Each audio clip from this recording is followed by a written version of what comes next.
তো বন্ধুসকল আপোনালোকলৈ ঘৰটো দেখুৱাই আছোঁ মই। এইটো হৈছে এটা 2 মহলীয়া ঘৰ আৰু কথা এটা আগতে কৈলো যে মই আপোনালোকে হয়তো ভুল বুজিব পাৰে। ইয়াত মই ঘৰটোৰ বাজেট কিমান হ'ব, আপোনাৰ কিমান কি দৰকাৰ হ'ব সেইটোৰ বিষয়ে মোৰ একেবাৰে নলেজ নাই বা মালিককো সোধাও নাই, লগো ধৰা নাই। কিন্তু মই ইয়াত বেলেগ কাৰণতহে ভিডিঅ'টো আপোনালোকৰ ওচৰত আগবঢ়াই দিছোঁ। এই যে ঘৰটোৰ কাম কৰি থকা হৈছে, এইবিলাক পুটিনৰ কাম কৰি থকা হৈছে, পুটিন কাটি থকা হৈছে আৰু এনেকৈ ফল চিলিং লগাই থকা হৈছে।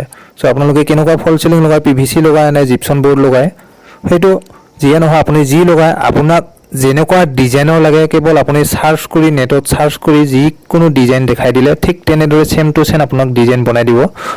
আৰু এনেকৈ এতিয়া ঘৰবিলাকত ৱাল আৰ্টিষ্ট, মডুলাৰ কিটচেন, এনেকৈ পুটিন মৰা, ৰং কৰা গোটেইখিনি কাম মানে মোৰ লগৰ কেইজনে কৰি আছে ইয়াতে। সো আজি নহয়, বহুত পুৰণি মানুহ হয়, বহুত এক্সপিৰিয়েঞ্চ আছে সিহঁতৰ। সো সেইকাৰণে মানুহে কিন্তু সিহঁতে এনেকুৱা যে ভিডিঅ' বনাই দিব কেতিয়াও সেইলোকৰ মনত অহা নাছিল। সো আজি মই মানে ঘৰতে আছিলোঁ, মাটি পঠিয়াত মই গৈ পেলাই সেইকাৰণে সৰুকৈ এটা ভিডিঅ' বনাই দিছোঁ।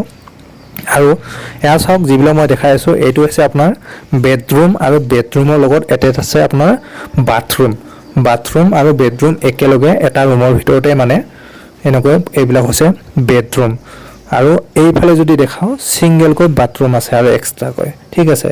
আপোনাৰ এইটো এক্সট্ৰা সেপাৰেট বাথৰুম হৈছে আৰু বেডৰুমৰ লগতো বাথৰুম আছে। সো জাষ্ট মই এতিয়া ক'ব খুজিছোঁ যে আপোনালোকক যদি এনেকুৱা কিবা পুটিন মৰাৰ কাম বা ঘৰৰ ৰং কৰাৰ কাম বা এনেকুৱা ফল চিলিং বনোৱা বা মডুলাৰ কিটচেন বনোৱা বা ৰং কৰা তেনেকুৱা যদি কামৰ কাৰণে মানুহ দৰকাৰ হয় তেতিয়াহ'লে ইহঁতক কণ্টেক্ট কৰিব বুলিহে মই ভিডিঅ'টো আগবঢ়াইছোঁ। এইটো হৈছে আপোনাৰ এইটো হৈছে কিটচেন আৰু হল একেলগে আছে আপোনাৰ। এইটো যিটো মই দেখাই আছোঁ বৰ্তমান পিছফালে কোনো পুটিন কৰা নাই, কাৰণ কিয় তাতে মডুলাৰ কিটচেন হ'ব। সো সেইকাৰণে ইমানখিনি মানে তাতে পুটিন মাৰা নাই।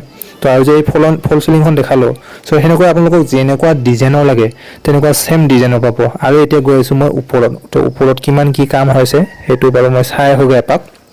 সো যিয়ে নহয় আপোনালোকক কওঁ যে ইহঁতে মানে অল অসমত কাম কৰিবলৈ ৰেডি আছে, য'তেই নহওক।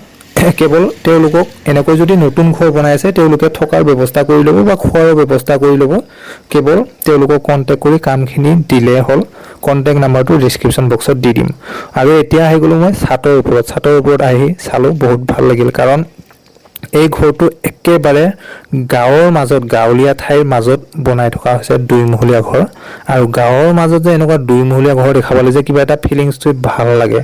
সো এতিয়া আহিলে মই ছাতৰ ওপৰত, এয়া চাওক কাম বন কৰি যিমানখিনি বস্তু তাতে লগা হৈছিল ধুনীয়াকৈ এফালে থৈ দিছে।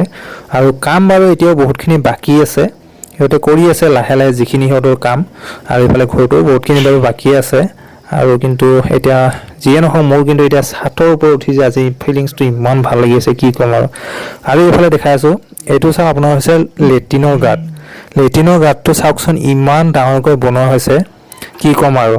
মানে কিমান বছৰ যে চলি যাব ইয়াতে কোনো কথাই নাই। সো ইমান ডাঙৰকৈ লেট্ৰিনৰ গাঁতটো বনাই থকা হৈছে।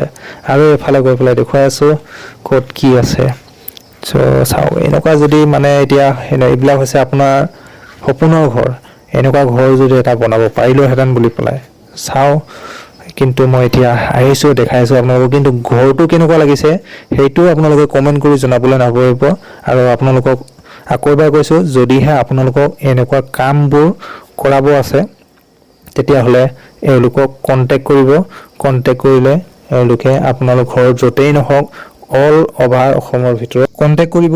আৰু আপোনালোকৰ যদি এনেকুৱা কামবোৰ আছে ধুনীয়াকৈ কামবোৰ কৰাই ল'ব পাৰিব।